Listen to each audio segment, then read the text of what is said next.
اور وہ پکی نہیں ہوئی تھی، اس لیے موٹر سائیکل اس میں بھاگ رہی تھی۔ موٹر سائیکل کے سلپ ہونے کا خدشہ اتنا نہیں تھا کیونکہ برف ابھی تازہ ہی تھی، اور ویسے بھی میں محتاط رہ کے چلاتا تھا اور اب بھی آہستہ چلا رہا تھا۔ صبح سویرے کا وقت تھا، ٹریفک بہت کم تھی، سڑکوں پہ سفیدی تھی، اور جو ٹریفک چل رہی تھی وہ بھی آہستہ آہستہ چل رہی تھی۔ کئی لوگ موٹر سائیکل پہ تھے اور ان کے چہروں پہ بھی حیرت اور خوشی تھی۔ ایسا منظر انہوں نے پہلے کبھی نہیں دیکھا تھا۔ میرا بے اختیار دل کیا سبز چائے پینے کو، لیکن اتنی صبح چائے کہاں سے ملنی تھی؟ ہوٹل کھلے ہوئے تھے، وہاں چائے مل سکتی تھی، لیکن کالی چائے۔ میں نے ایک کپ سبز چائے کی بجائے کالی چائے کا ہی لیا اور وہاں کھڑا ہو کے پینے لگا۔ آسمان سے برف گر رہی تھی اور چائے پینے کا مزہ آ رہا تھا۔ کب سے برف پڑ رہی ہے؟ میں نے ہوٹل والے سے پوچھا۔ زیادہ دیر نہیں ہوئی، ابھی 2 گھنٹے پہلے شروع ہوئی ہے۔ مجھے تو لگا کہ بارش ہو رہی ہے، لیکن بعد میں دیکھا تو برف پڑ رہی تھی۔ وہ بھی خوش تھا کیونکہ برف باری کی وجہ سے کئی لوگ ہوٹل پہ رکے ہوئے تھے اور چائے پی رہے تھے۔ کچھ باہر کھڑے ہو کے میری طرح کپ ہاتھ میں تھامے چائے سے لطف اندوز ہو رہے تھے، اور کچھ ہوٹل کے اندر سکڑے سمٹے بیٹھے ہوئے تھے۔ ہوٹل کے قریب سے گزرنے والے کچھ اور لوگوں کو چائے پیتے دیکھتے تو ان کا دل بھی کرنے لگ جاتا، اور وہ موٹر سائیکل کھڑی کر کے اندر آ جاتے اور چائے کا آرڈر دے دیتے۔ باہر کھڑی موٹر سائیکلوں پہ برف پڑ رہی تھی اور وہ بھی آہستہ آہستہ سفیدی اوڑھنے لگی تھیں۔ میری موٹر سائیکل تو پہلے سٹارٹ نہیں ہو رہی تھی، اب اس پہ برف پڑ گئی تو پھر زیادہ ککیں مارنی پڑیں گی۔ میرے دل میں بھی یہ خیال آیا، میں تو پہلے آیا تھا اور میری موٹر سائیکل تو ساری کی ساری سفید ہو چکی تھی۔ اب برف بھی جھاڑنی پڑے گی۔ وہ کام جو کبھی نہیں کی ہے، جو برفانی علاقوں والے کرتے ہیں، وہ کرنے پڑیں گے۔ ہوٹل کے باہر کھڑے ہو کے چائے پینے کا مزہ آ گیا۔ ایسے لگتا تھا کہ جیسے کالام میں آ گیا ہوں۔ کالام میں بھی ایسے ہی تھا، برف سے سڑکیں سفید اور سردی کا یہی عالم تھا، لیکن وہاں پہ پٹھان تھے اور یہاں پہ پنجابی لوگ تھے اور حیران بھی تھے بہت۔ اب تو کہیں جانا ہی نہ پڑے، نہ مری نہ سوات۔ موسم بدل گئے ہیں، فیصل آباد میں بھی برف پڑ گئی ہے، اب آئندہ بھی ہوا کرے گی۔ رستہ دیکھ لیا ہے اس نے۔ میں نے تبصرہ کیا تو ساتھ کھڑا شخص ہاں میں ہاں ملانے لگا اور بولا، شکر ہے ہم ابھی گئے نہیں، پلان بنا تھا سوات جانے کا اور بس مصروفیت کی وجہ سے ٹالے جا رہا تھا کہ کچھ دن بعد چلتے ہیں، اور اب ارادہ بنا تھا آج ہم نے جانا تھا سوات، لیکن اب تو جانے کی ضرورت ہی نہیں ہے، اب تو برف باری یہیں ہو گئی ہے۔ وہ بھی کافی خوش تھا پیسے بچ جانے پہ۔ اس کی خوشی بجا تھی، پٹرول بھی کافی مہنگا ہو چکا تھا، سوات جانے پہ ہی کافی اخراجات ہو جانے تھے، اور پھر وہاں ہوٹل کے اخراجات اور کھانے پینے کا سارا خرچ بچ چکا تھا۔ میں نے اسے مبارکباد دی تو وہ اور خوش ہو گیا۔ میرا کیا جاتا تھا کہ کسی کی خوشی میں خوش ہو کے اس کی خوشی دوبالا کر دی جائے تو اس میں کوئی حرج تو نہیں، اور میں بھی تو کچھ کم خوش نہیں تھا۔ مصروفیت کے باعث جانا ہوتا نہیں تھا کہیں، اور اب برف باری خود چل کے یہاں پہ آ گئی تھی۔ چائے پینے کے بعد جسم میں کچھ گرمی آئی تو میں آگے چل پڑا۔ چلتے چلتے عبداللہ پور کا پل آ گیا۔ پل کراس کرنا بھی مشکل ہو رہا تھا کیونکہ وہ بھی پورا سفید ہو چکا تھا۔ کچھ لوگ پیدل چل رہے تھے لیکن بمشکل، کیونکہ فیصل آباد میں برف باری پہلی دفعہ ہوئی تھی۔ جہاں مسلسل ہوتی رہتی ہے وہاں تو لوگوں کو چلنے کا تجربہ ہو جاتا ہے اور وہ آسانی سے چل لیتے ہیں، لیکن یہاں پہ ایسا پہلی بار ہوا تھا، اس لیے لوگ محتاط انداز میں چلتے جا رہے تھے، ایسے جیسے کوئی بچہ چلنے کا آغاز کرتا ہے۔ اچانک میرے نزدیک سے آہستہ آہستہ چلنے والا ایک آدمی گر پڑا، دوسرا اسے اٹھانے کے لیے آگے بڑھا تو وہ بھی پھسل گیا۔ دوسرا اسے اٹھانے کے لیے آگے بڑھا تو وہ بھی پھسل گیا اور اس کے ساتھ ہی نیچے گر پڑا۔ لوگ انہیں دیکھ کے ہنسنے لگے۔ عجیب منظر تھا، بجائے انہیں اٹھاتے لوگ ہنس رہے تھے اور وہ بھی شرمندہ شرمندہ خود ہی اٹھ کھڑے ہوئے۔ یہ ہنسی اور خوشی سے بھرپور پہلا منظر تھا۔ اس کے بعد ایسے کئی مناظر میں نے دیکھے، کئی لوگوں کو دیکھا جو چلتے چلتے گر گئے تھے۔ آہستہ آہستہ تجربہ ہوگا برف پہ چلنے کا، ابھی تو گریں گے۔ خود میں بھی بہت احتیاط سے کام لے رہا تھا۔ عبداللہ پور کا پل بہت خوبصورت لگ رہا تھا، پوری طرح سے برف سے ڈھک چکا تھا اور ایسے لگتا تھا کہ جیسے برف کا پل ہو، اور اس پہ چلتے ہوئے انسان بہت بھلے معلوم ہو رہے تھے۔ دور سے دیکھنے پہ ایسے لگتا تھا کہ جیسے وہ کسی پہاڑ کے اوپر چڑھ گئے ہوں اور کچھ اتر رہے ہوں، لیکن یہ پہاڑ بڑا ہموار تھا، سیدھی سڑک نما راستہ تھا اس پہاڑ کے اوپر جانے کا۔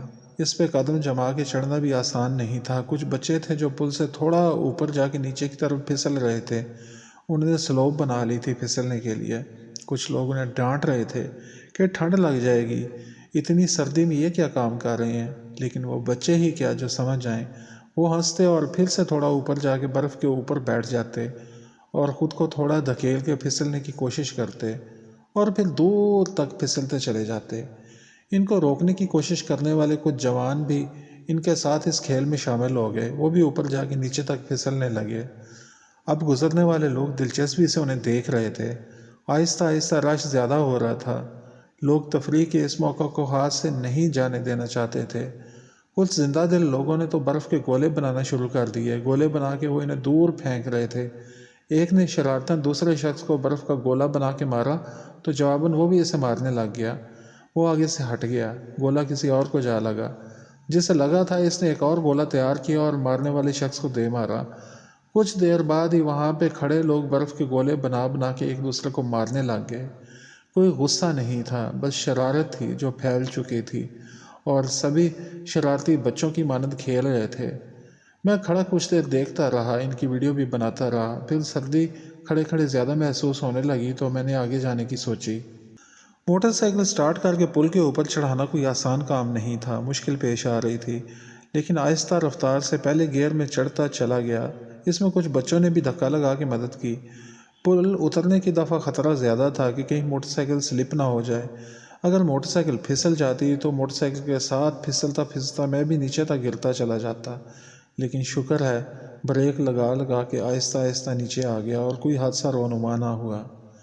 عبداللہ پر پل سے آگے بائیں جانب قد آور درخت تھے جو سفید ہو چکے تھے۔ ان کو دیکھ کے ایسے لگتا تھا کہ جیسے مری یا سوات کے ایریا میں آ گیا ہوں۔ یہاں پہ بھی لوگ جمع تھے اور برف سے محظوظ ہو رہے تھے، کچھ بچے بھی کھیل رہے تھے۔ ریلوے اسٹیشن چوک قریب آنے لگا۔ ریلوے اسٹیشن چوک پہنچا تو یہاں پہ بھی یہی منظر تھا۔ ٹریفک وارڈن ایک سائیڈ پہ سکڑا سمٹا کھڑا تھا اور ٹریفک اپنی مرضی سے ہی چل رہی تھی، بلکہ رینگ رہی تھی۔ ایک تو رش کم تھا اور اس پہ برف باری کی وجہ سے سب سلو موشن میں چل رہا تھا۔ چوک کے درمیان میں چائے کا کپ اور کیتلی بھی برف سے ڈھک چکی تھی۔ کونے پہ بنی خوبصورت مسجد بھی برف کی چادر اوڑھ چکی تھی۔ اس کی بھی میں نے ایک یادگار تصویر بنا لی۔ آج کے بعد پتہ نہیں برف باری ہوتی ہے یا نہیں، لیکن یہ جو مناظر میں دیکھ رہا تھا بہت لاجواب تھے اور پہلی دفعہ ایسے ہوا تھا۔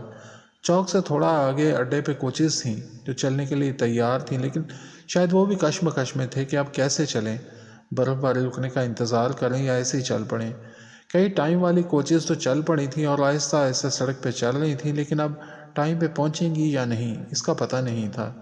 جن علاقوں میں برف باری ہوتی ہے وہاں تو ان کو پیش آنے والے حالات کا پتہ ہوتا ہے اور پھر ٹائروں پہ چین وغیرہ لگا کے لوگ گاڑیاں چلا لیتے ہیں، لیکن یہاں پہ ایسا کچھ نہیں تھا۔ لوگ حیران بھی تھے اور مزے بھی لے رہے تھے، باہر کھڑے ہو کے دیکھ رہے تھے برف باری کو۔ کئی تو برف کو اٹھا اٹھا کے ہاتھوں سے دیکھ رہے تھے، جیسے انہیں یقین نہ آ رہا ہو کہ واقعی برف پڑ چکی ہے۔ میری خوشی کچھ کم ہوئی تو سردی پھر سے لگنے لگ گئی۔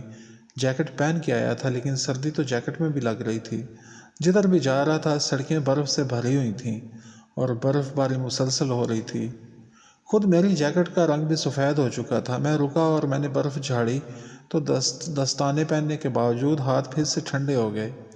جی ٹی ایس چوک میں لگی دھاگے کی ریل اور گولا بھی برف کے گولے کا روپ دھار چکا تھا۔ میرا رخ بازار کی جانب تھا۔ دل کر رہا تھا کہ بازار جاؤں، وہاں دکانیں کھلی ہوں گی اور وہاں سے کچھ آئس کریم کھاؤں۔ آئس کریم کا نام بھی بہت ٹھنڈا لگا، کھانے کے بعد کیا حال ہوتا ہے یہ پتہ نہیں تھا۔